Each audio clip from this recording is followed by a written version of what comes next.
Hello नमस्कार दोस्तों। Welcome to the concept official.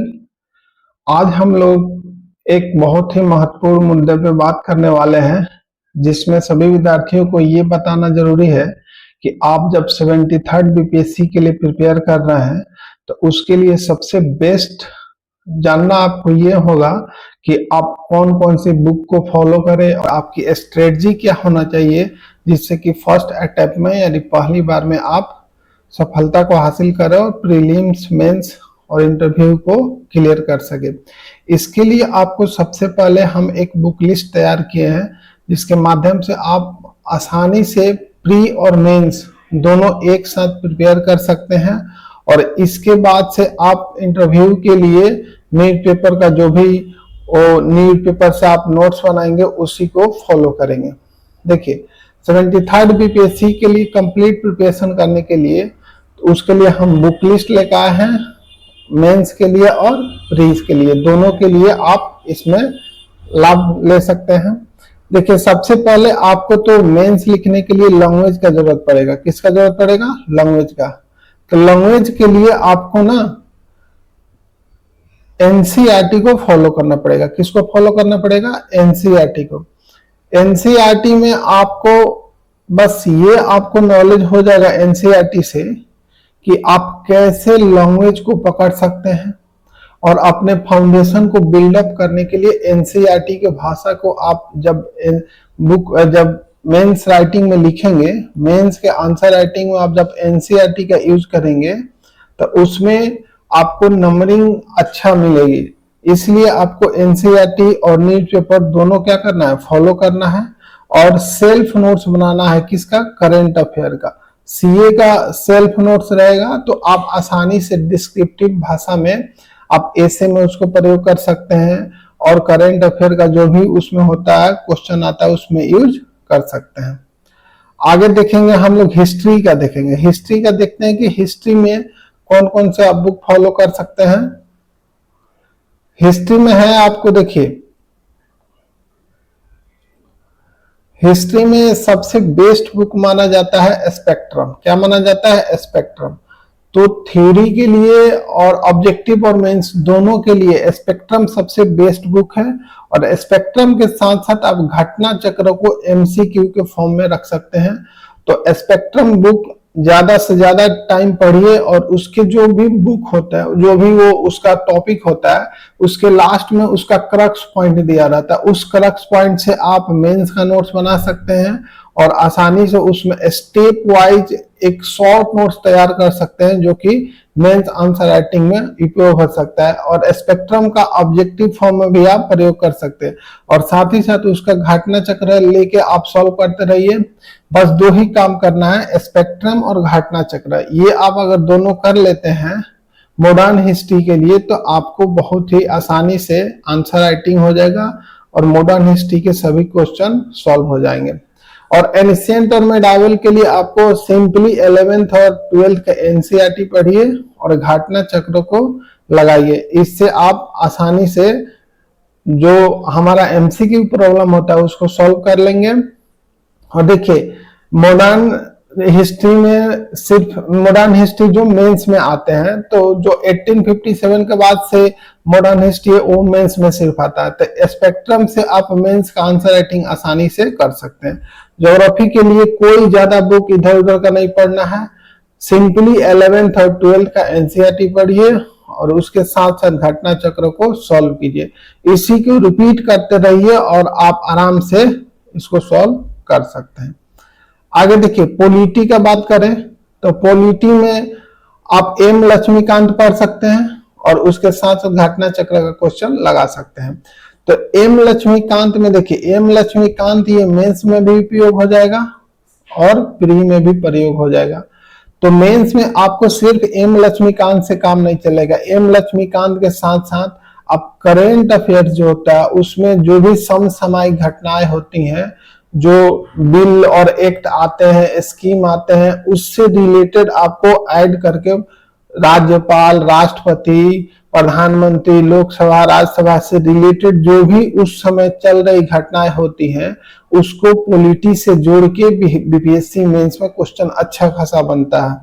इसीलिए आप समसामयिक जो मुद्दे होते हैं उसको भी ऐड करिए एम लक्ष्मीकांत के साथ। तो एम लक्ष्मीकांत का पहले भाषा समझिए, पढ़िए, लिखने का आएगा मेंस में और आसानी से, और उसको बस एमसीक्यू के लिए सिर्फ घटना चक्र आप लगाइए, आपका काम हो जाएगा।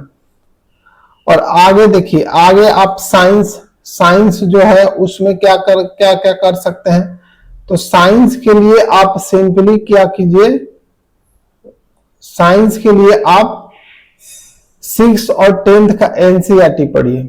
6 से 10 तक एनसीईआरटी बेसिक फाउंडेशन करिए, जिसमें साइंस आपका कवर हो जाएगा। लेकिन अभी क्या हो रहा है कि थोड़ा उसका लेवल, बीपीएससी का लेवल बढ़ चुका है, तो आप सेलेक्टिव टॉपिक 11th और 12th का एनसीईआरटी देख सकते हैं।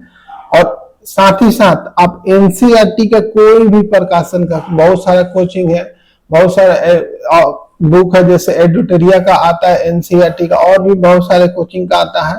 तो उसका आप एनसीईआरटी एमसीक्यू ले लीजिए और एनसीईआरटी लगा लीजिए, और साथ ही साथ घटना चक्र लगाइए। लेकिन घटना चक्र कंप्लीट रूप से बीपीएससी के साइंस के लिए ज्यादा यूजफुल नहीं है, क्योंकि उसमें जो भी क्वेश्चन दिए गए हैं साइंस एंड टेक के ज्यादा दिए जाते हैं।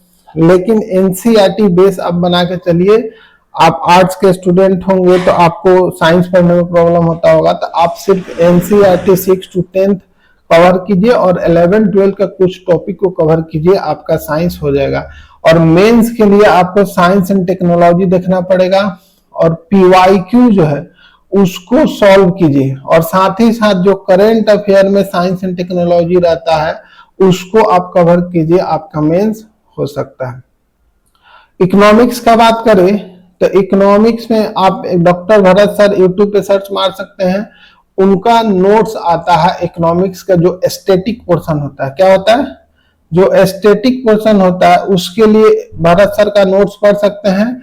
और न्यूज और करंट अफेयर इकोनॉमिक्स से जोड़ के पढ़िए, और साथ ही साथ बजट और इकोनॉमिक सर्वे, बजट और इकोनॉमिक सर्वे को इसके साथ ऐड कीजिए, तब जाके आपको इकोनॉमिक्स आसानी से हो जाएगा। देखिए, इकोनॉमिक्स में घटना चक्र लगाने बैठिएगा तो करंट का क्वेश्चन मिलेगा, तो घटना चक्र का वही क्वेश्चन लगाइए जो एस्थेटिक पोर्शन हो इकोनॉमिक्स का, जो थ्योरी हो, समझने वाला हो।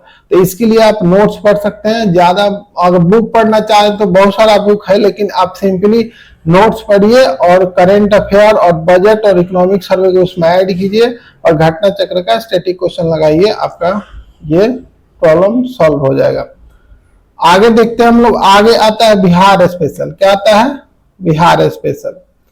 हाँ देखिए, और एक और बात यहाँ बताना भूल गए कि इकोनॉमिक्स में आपको अगर मेंस का आंसर राइटिंग करना है तो उसके लिए आपको एक्स्ट्रा में अलग से पढ़ना पड़ेगा, और उसके लिए बुक ले लीजिए, या तो इकोनॉमिक्स में भरत सर का जो मेंस का नोट्स अभी जो 71 बीपीएससी के लिए भरत सर पढ़ाए थे नोट्स में, वो बहुत ही अच्छा कवर हुआ था, और उससे बहुत ही 71st बीपीएससी का बहुत सारा क्वेश्चन उससे डायरेक्ट आ गया था। तो इसीलिए आप उनका नोट्स फॉलो कर सकते हैं, या तो कोई बुक पढ़ सकते हैं। और बिहार स्पेशल का बात करें तो बिहार स्पेशल में एक बुक आता है केवीसी नैनो बिहार समग्र का, और एक आता है बिहार परिचय इम्तियाज अहमद का। तो ये दोनों बुक आप मेंस और प्रीलिम्स दोनों के लिए पढ़ सकते हैं। इम्तियाज अहमद का एमसीक्यू वर्जन भी आता है और मेंस वर्जन भी आता है, तो दोनों आप पढ़ सकते हैं। और केवीसी नैनो का एक मेंस और प्री दोनों के लिए आता है, तो आप लेके पढ़ सकते हैं। अब देखिए, होता क्या है कि हिस्ट्री का जो भी क्वेश्चन पूछेगा, बिहार का जो भी क्वेश्चन मेंस में पूछेगा, तो वो हमेशा बिहार से रिलेट करके मेंस क्वेश्चन को जोड़ेगा। तो बिहार के लिए आपको अच्छा से मेंस के लिए पढ़ना पड़ेगा, तभी जाके आप आंसर राइटिंग ढंग से कर सकते हैं। और प्री तो आप कर लेंगे, लेकिन आंसर राइटिंग में फंस जाएंगे तो फिर आपको प्री और मेंस, प्री मेंस ऐसे ही चलता रहेगा 2-3 साल तक।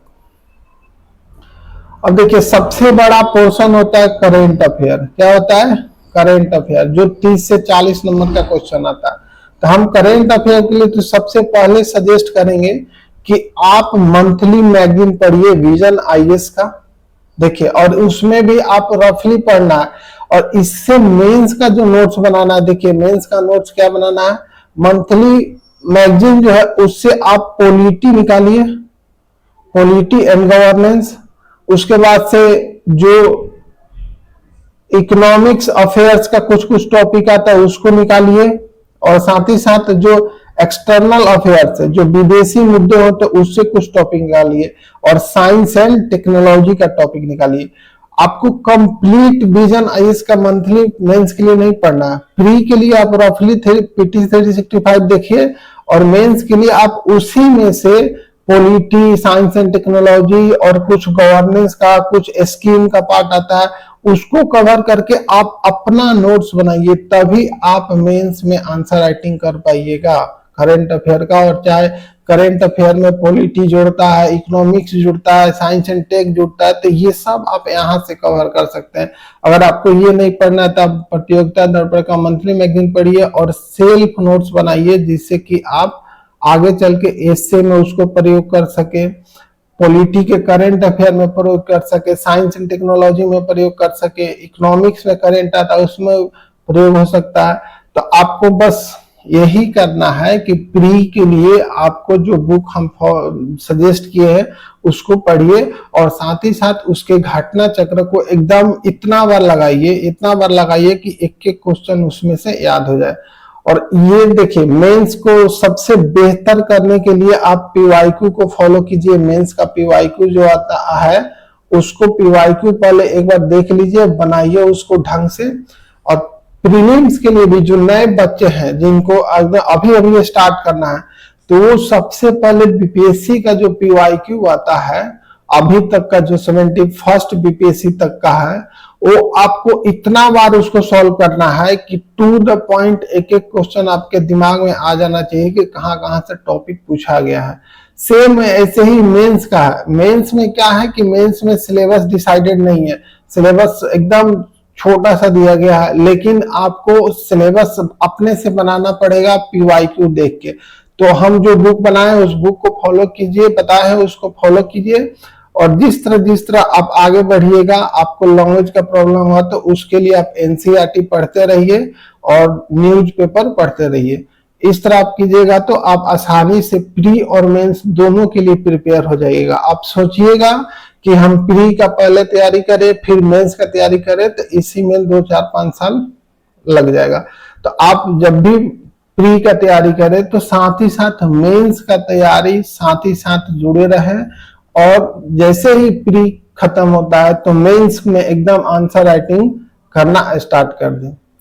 चलिए, मैं डी कंसेप्ट ऑफिशियल के माध्यम से आपको बस एक यही सुझाव दे सकता था, और आगे मैं इसी चैनल पे 73rd बीपीएससी के लिए फुल कोर्स लेके आ रहा हूं, जिसमें थ्योरी प्लस एमसीक्यू का सीरीज चलेगा। थ्योरी पढ़ाया जाएगा, फिर उसका एमसीक्यू लाया जाएगा, और साथ ही साथ उससे जो भी मेंस के क्वेश्चन बन सकते हैं उसका एक पैटर्न बनाया जाएगा कि इस टॉपिक से किस तरह का मेंस का क्वेश्चन बनता है, और उसको एक हम मॉडल आंसर के रूप में आपके सामने प्रस्तुत करूंगा।